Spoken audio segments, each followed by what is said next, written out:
Good morning. Makita natin dyan sa unahan yung daan kung saan kami naglalaba papuntang ilog. Itong kalsada na to ay wala pa to dati. Daan pa lang to ng tao. Ngayon may kalsada na at medyo develop na konti. Napaka matiwasay tirahan dito sa probinsya.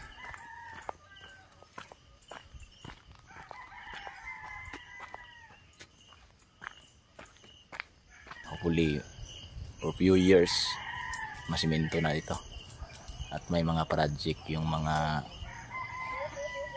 yung co-op natin dyan sa unahan. Let's go, puntahan natin yung ilog kung saan kami naglalaba.